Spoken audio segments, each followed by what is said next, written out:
Bom, agora deixei o quadro em branco para a gente poder avançar no assunto potência. Vamos lá. Bom, vamos falar agora de potência em corrente alternada. É esse tiozinho aqui, né? A gente mostrou no quadro passado, né, que através dos alternadores que estão acoplados nos geradores, a gente vai gerar a potência alternada.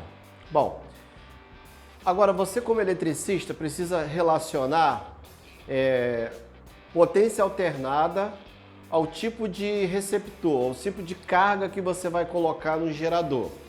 Vamos falar das três, mas vamos focar apenas em duas, tá? A primeira são cargas resistivas. A segunda são cargas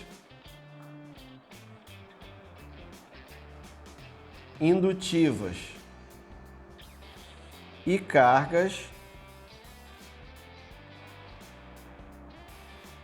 capacitivas. Bom, você vai anotar também aí no seu caderno. Cargas resistivas, a gente vai usar esse símbolo aqui, ó, de resistência no nosso circuito, e a gente pode citar os aparelhos de aquecimento, aqueles que possuem resistência. Então a gente pode falar do chuveiro, é uma carga resistiva, um boiler,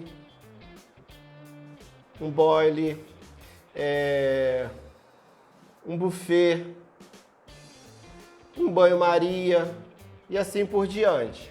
Então, carga resistiva são os aquecedores em geral. Podemos também botar aqui uma iluminação. Ainda a gente tem iluminação cênica ou residencial. Vamos botar a residencial, que é o nosso dia a dia, né?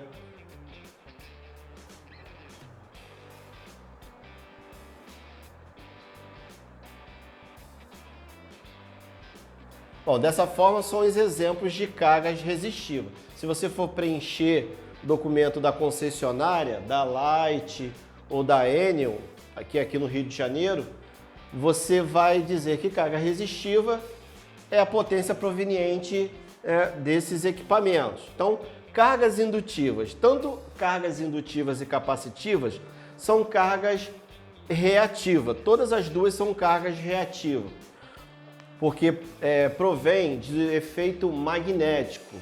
O efeito magnético, ele pode ser de bobina ou pode ser de capacitores, tá?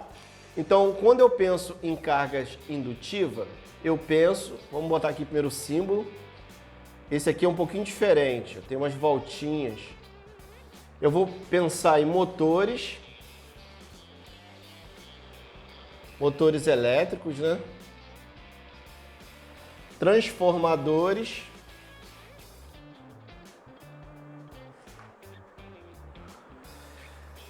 a gente pode colocar também indutores, né, que são os drives de iluminação, iluminação pública, como os reatores.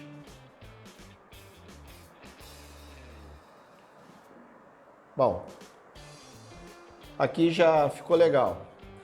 Os capacitores não é muito normal você encontrar no seu dia a dia,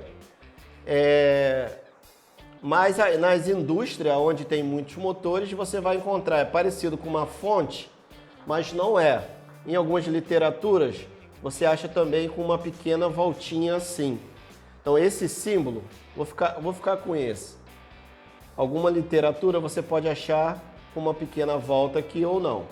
Esses símbolos são os símbolos capacitores. Então,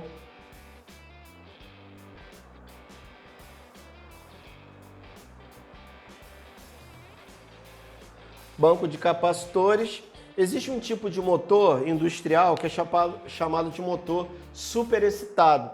São motores onde predomina, né, você vai ter a presença de bobina no motor, mas também de capacitores. E quem predomina é esse tipo de carga.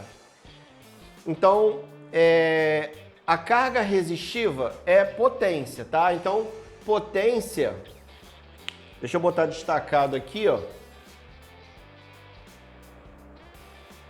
Potência, tanto em corrente contínua como em corrente alternada, você sempre vai saber que potência é tensão vezes corrente. Lembrando que a tensão ela é medida em quê? Em volts, né? E a corrente é medida em quê? Ampere. Então, potência é VA, volt ampere. Então, vamos agora avançar para a gente conhecer. Você vai ver que a potência elétrica, quando entra essa carga aqui, a potência elétrica ela vai ter uma família e a gente vai estudar quem são os componentes dessa família. Então, deixa eu só fazer aqui para você um circuito, ó, um gerador. E eu vou fazer o circuito em paralelo, que agora você já sabe. E vou colocar aqui o primeiro tipo de carga. Então, que carga é essa? Essa carga é resistiva, indutiva ou capacitiva? Eu acredito que você acertou. Então, resistiva. Agora, vou colocar uma outra carga no circuito, ó. Que tipo de carga é essa? Indutiva. E por fim, o circuito está em paralelo, pode ir longe. Não é uma bateria, tá? Não é uma bateria. Vou botar aqui no meio. Por isso que eu optei por fazer a voltinha embaixo, porque isso aqui é uma carga capacitiva. Então, essa carga aqui, resistiva, ela tem uma potência. Essa potência é VA. Essa carga indutiva também é uma potência VA e a carga capacitiva também é uma potência VA.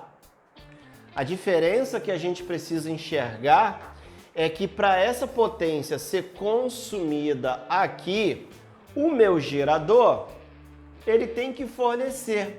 Olha aqui, ó, meu gerador. Se eu digo que eu boto resistível, eu falei que aqui é um chuveiro. Se eu coloco um chuveiro no circuito, é porque o meu gerador, ou seja, na nossa casa, o gerador, na verdade, é o medidor de energia. Sai do medidor de energia, vai para o seu quadro. Então, o seu quadro está fornecendo. Então, o gerador ele deve suportar, ele deve ter capacidade de te entregar a potência do chuveiro. A concessionária, quando você vai colocar o medidor, você vai pedir um monofásico, um bifásico ou um trifásico. Então, cada fase que você ganha, significa que você está ganhando mais potência. Então, se um monofásico tem um cabo de 6 milímetros chegando na tua residência, aqui no Rio de Janeiro, a Enel, ela fornece bifásico. O cabo que chega já é de 10 milímetros, é um cabo maior. Por quê? Porque a tensão também aumentou, que passou de 127 para 220, ó, aumentou o volts, e a corrente elétrica, né, do mono, né, vou botar aqui, ó, o monofásico, ele tem um disjuntor de 40 amperes e o cabo de 6 milímetros. Agora, quando é um bifásico, a concessionária vai te dar um disjuntor de 50 amperes e cabo de 10 milímetros. O seu gerador de corrente alternada é o seu medidor ou o seu quadro elétrico, porque esse gerador aqui do nosso aprendizado, ele é para nos ensinar da onde vem. Então, se eu coloco uma carga resistiva, sinal que a potência que chega na minha residência, ela tem que ser maior, tem que ser compatível. Se eu coloco aqui um motor elétrico com esse símbolo, significa que o meu medidor ele tem que suportar. E a mesma coisa se eu for botar um banco de capacitor, que não é normal colocar em residência, isso vai ser para a parte industrial. É para você saber. Então, vamos parar aqui nesse ponto. Eu já apresentei para você o tipo de carga que você vai ligar. Então, você vai no dia a dia ligar mais resistiva e indutiva, tá? A energia capacitiva já vai estar lá presente no ventilador de teto, o capacitor do ventilador de teto. Mas quem predomina ali é a bobina, então você tem mais carga indutiva. Você vai ligar o motor da bomba d'água, você tem lá a presença do capacitor em cima do motor, mas quem predomina é a corrente lá da bobina do motor. Então, numa residência, a carga capacitiva, ela fica esquecida. Você vai ter mais carga resistiva e carga indutiva. Feito isso, vamos passar agora um tópico a mais e vamos agora turbinar o nosso conhecimento técnico.